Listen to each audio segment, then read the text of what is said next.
A sloth, a donkey, and a curious human. Send a prompt and see what they're doing. One hits record with a question on his mind. Two brothers pick it up, see what they find. Corn takes his time, Herman's got the facts. Back and forth, they never hold back. My weird prompts, come on in, that's where we begin. My weird prompts, glad you're here. This episode was generated using artificial intelligence. Please verify facts. You know, Corn, this whole show runs on GPU compute, and we wouldn't be here without Modal. Seriously. And that's what powers all our text-to-speech. Everything you're hearing right now. They're an AI infrastructure platform. Developers use them to run GPU workloads in the cloud with zero infrastructure headaches. If you're building anything with AI, check them out. Modal.com. If you have ever spent a rainy Saturday afternoon staring at a command line interface, wondering why your kitchen lights won't turn on because a minor supervisor update decided to corrupt your database, you have experienced the specific modern purgatory of the enthusiast smart home. Today's prompt from Daniel is about the usability crisis in Home Assistant, and honestly, it hits close to home.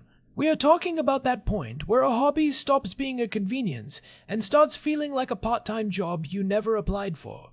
It's that moment when you're standing in the dark, holding a bag of groceries, yelling at a motion sensor that worked perfectly 5 minutes before the update finished. It's the smart home tax, and the interest rates are getting astronomical. It is a fascinating inflection point, Corn. We have spent years praising the flexibility of open source in the home automation space, but we are reaching a level of complexity where that flexibility is becoming a liability for the average user. By the way, today's episode is powered by Google Gemini 3 Flash.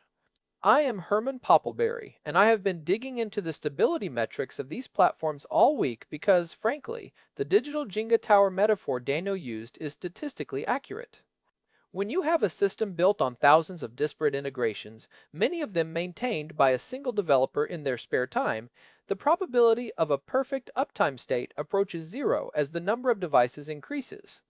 Think about it. If you have 50 devices, each with a 99% monthly reliability rate, the mathematical likelihood of your entire system working perfectly for 30 days straight is actually quite low. It really is. I mean, I love a good project as much as the next sloth, but there is a fundamental difference between a server you tinker with for fun and the system that controls your HVAC and front door lock. When my light switch has a 5-second latency because a Python script is hanging in the background, that is not a smart home. That is a haunted house with bad wiring. But what about the argument that this is just the price of admission? People in the forums always say if you want the power, you have to deal with the grease under the fingernails. Is that still a valid excuse in 2026, or are we just making excuses for bad architecture? I would argue it's becoming less valid by the day. That is the core of the issue. Home Assistant is arguably the most powerful tool in this space, but its maturity is horizontal, not vertical. It adds features at a breakback pace. New integrations for obscure solar inverters or experimental AI image recognition for your doorbell. But the foundational reliability for a non-technical inhabitant is still remarkably shaky. When you look at the release notes from late 2025, for example, we saw dozens of breaking changes in a single month. For a developer, that is just a Tuesday, it's an opportunity to refactor.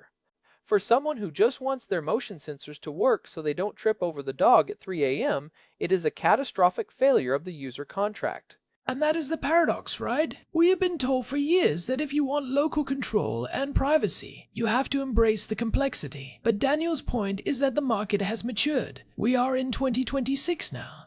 The move fast and break things era of the smart home should be over, yet Home Assistant still feels like it is in permanent beta.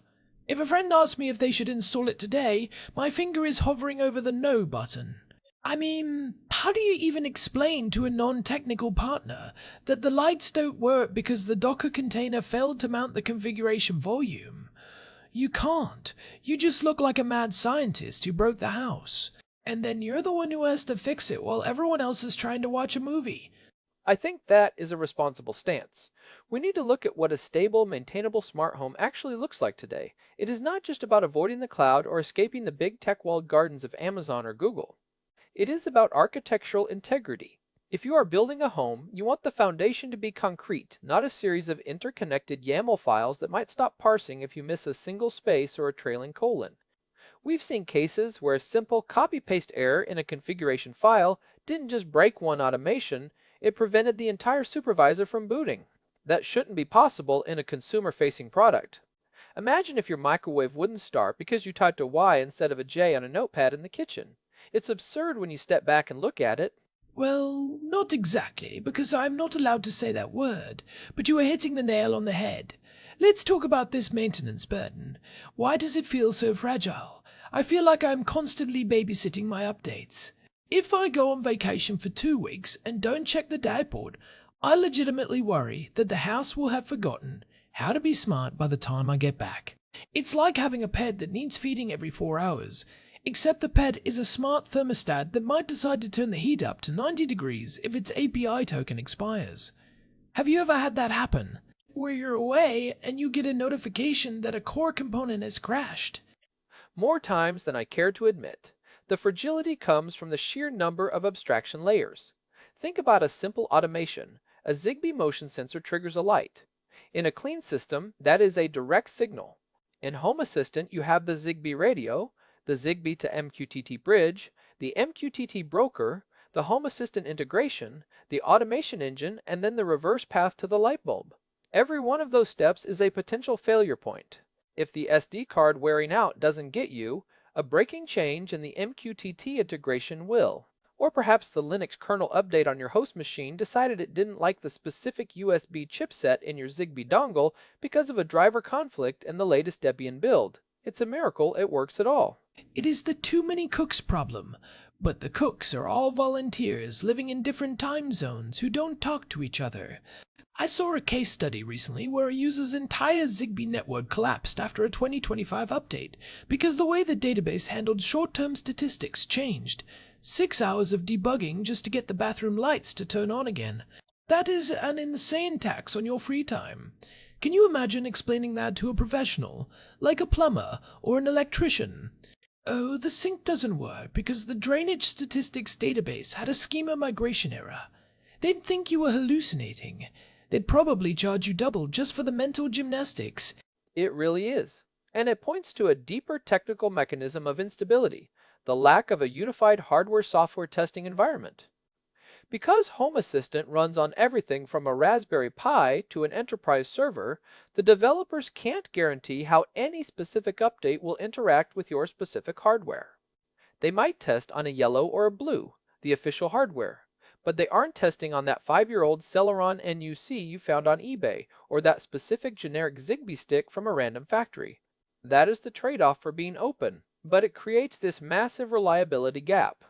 It's the difference between a console game that just works because the hardware is a known quantity, and a PC game where you have to update your drivers and tweak the INI files just to get past the loading screen. But wait, Herman, if the official hardware like the Home Assistant Yellow exists, shouldn't that solve the problem? If I buy the official box, shouldn't I be exempt from the Jenga tower collapse? Or is the software itself just too inherently restless for that to matter? The hardware helps with the "is the radio plugged in" problem, but it doesn't solve the "did the software update break the logic" problem. Even on official hardware, you are still running the same core engine that allows for total user-driven chaos. The system doesn't protect you from yourself, and it certainly doesn't protect you from the shifting sands of the 300 integrations you might have installed. If one of those third-party HACS integrations, the community store stuff, has a memory leak, it can still take down your official yellow box just as easily as a DIY Pi. So, if we are moving away from the Tinker Toy approach, what is the alternative? Daniel mentioned Zigbee and MQTT as the foundation, and I agree. Those protocols are like the plumbing of the smart home. They are boring, they are established, and they don't care what brand of toaster you buy. But you still need a brain to manage the plumbing. If the brain is prone to seizures every time there's a software patch, the whole body suffers. How do we get the power of MQTT without the headache of managing the broker ourselves? Is there a way to have our cake and eat it too? This is where platforms like Hubitat and Homey Pro come in. They are essentially the middle way. They aren't locked into a predatory cloud subscription like some of the big consumer brands, but they offer a level of hardware-software integration that Home Assistant simply cannot match because they control the whole stack. They provide a vetted environment. It's like the difference between building a car from a kit and buying a Volvo. Both get you down the road, but one is much less likely to have the steering wheel fall off at 60 miles per hour because you forgot to torque a specific bolt you didn't know existed. Let's talk about Hubitat first. I remember when the Elevation C8 came out back in early 2025.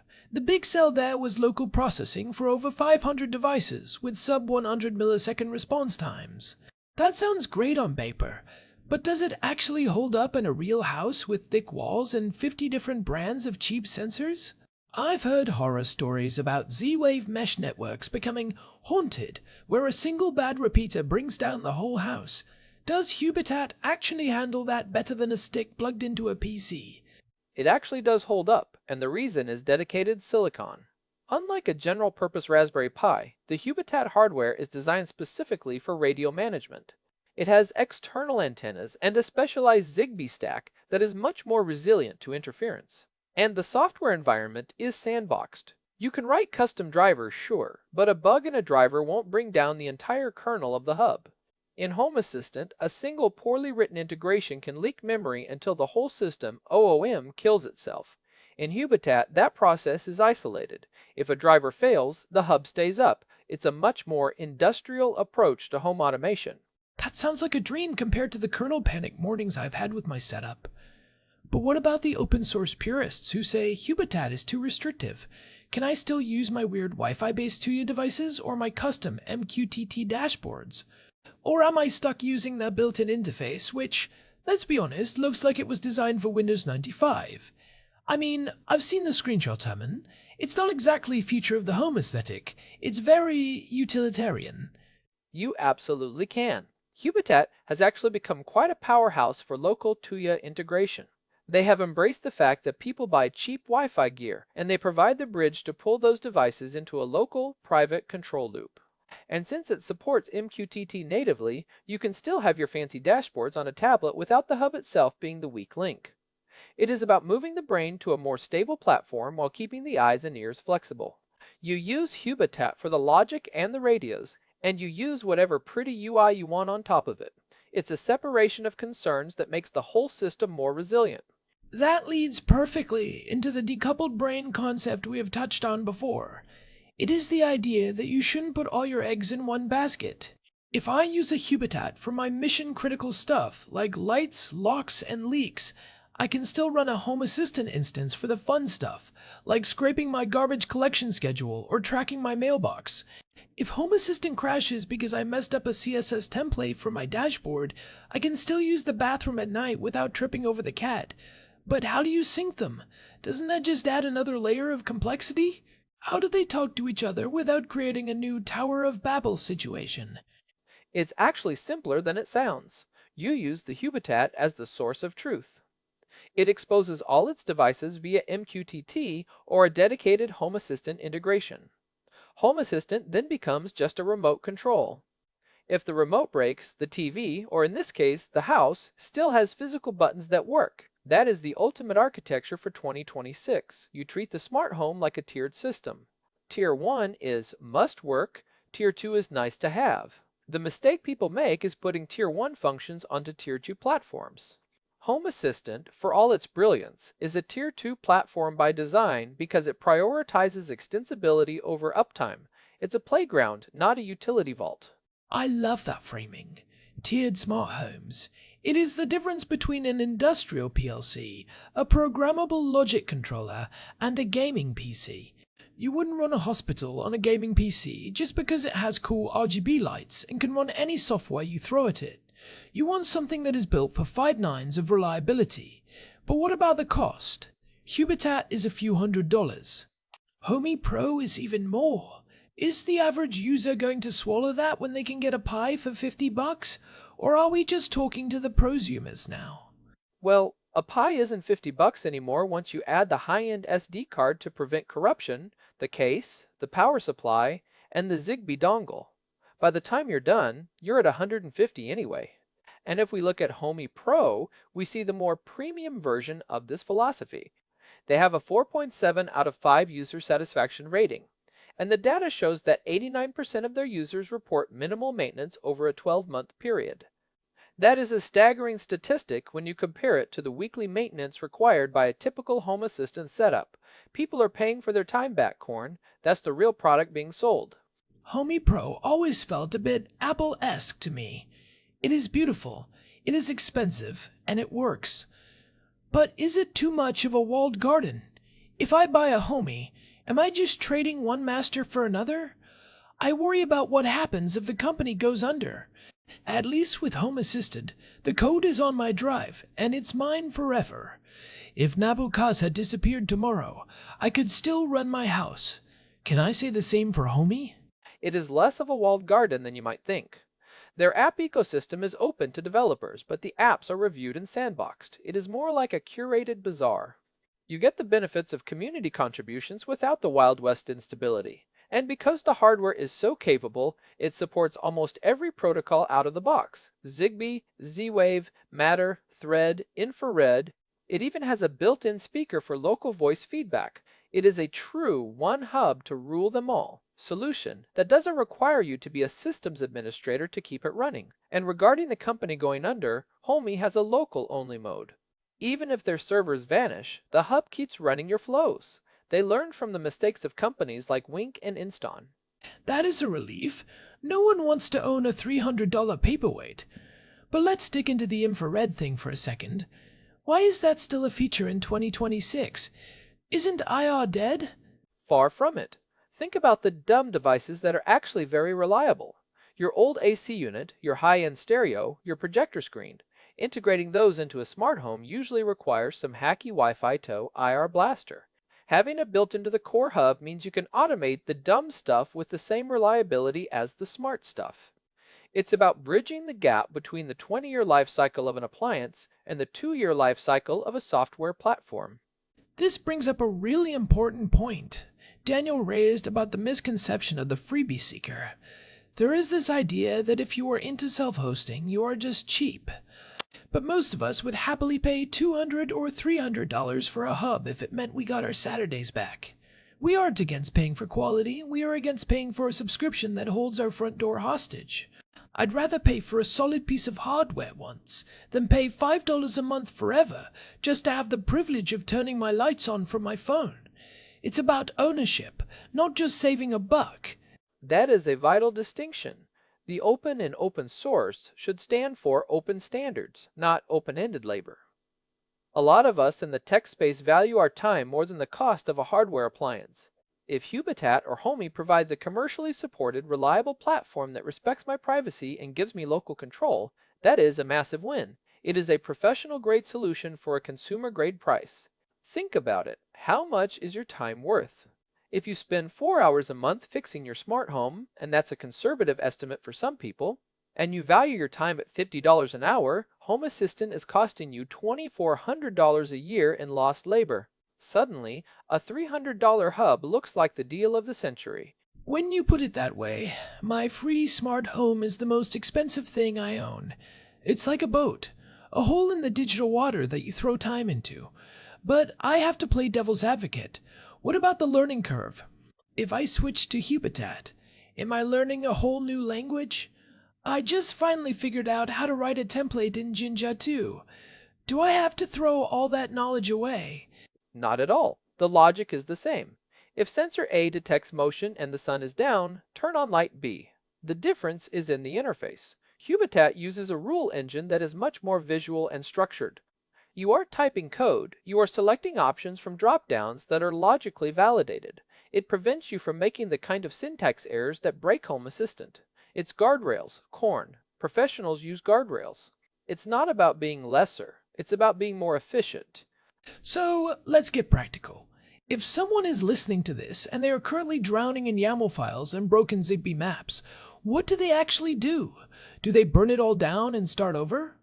Do they have to repair every single light bulb in the house? Because that sounds like a nightmare of its own. I have bulbs in the ceiling that require a ladder to reach. I am not climbing a ladder for a software migration. Not necessarily. The first step is a stability audit. Go through your automations and identify the critical path. If your bedroom lights are controlled by an automation that relies on a cloud-pulled weather integration and a custom-coded Python script, you have built a failure point. Move those critical path items to a dedicated hub like Hubitat. You don't have to do it all at once. Start with the devices that cause the most spouse aggro when they fail. Use the Zigbee and MQTT devices you already have, but change who is managing the if this, then that logic. You can actually have both systems running. The Hubitat can handle the light switch, and Home Assistant can just watch what happened. I like that. It is a migration, not a revolution. You can even keep Home Assistant as your glass layer. Use it for the gorgeous dashboards and the complex data logging, the stuff that doesn't matter if it goes down for an hour. But let the Hubitat handle the actual switching of the relays. It is like having a reliable engine under the hood of a car with a very fancy experimental infotainment system. If the screen freezes, the car still steers and stops. That's the peace of mind we're looking for. It also means you can experiment more in Home Assistant without the fear of being locked out of your own house. And if you are starting from scratch in 2026, my advice is to skip the pie in a box phase entirely. Unless you specifically want to learn Linux administration as a hobby, don't make it your hobby by accident. Buy a Homey Pro or a Hubitat C8. Start with local protocols like Zigbee. Avoid Wi-Fi sensors whenever possible because they clutter your network and often rely on vendor-specific APIs that can change without notice. Build your foundation on rock, not on the shifting sands of a volunteer-run repository. I've seen people try to run an entire mansion on Wi-Fi bulbs and a Raspberry Pi Zero, and it's just a recipe for a divorce. Or at least a very long, very quiet dinner in the dark. It is funny. We spent years telling people to embrace the complexity because it was the only way to get true power. Now, the most powerful thing you can do for your smart home is to simplify the architecture. It is the less is more approach, but for automation. We've come full circle from the X10 days where everything was simple but dumb, through the Home Assistant days where everything was complex and brilliant, to this new era of reliable intelligence. It's like we finally realized that the smartest thing a home can be is predictable. It is a sign of a maturing industry.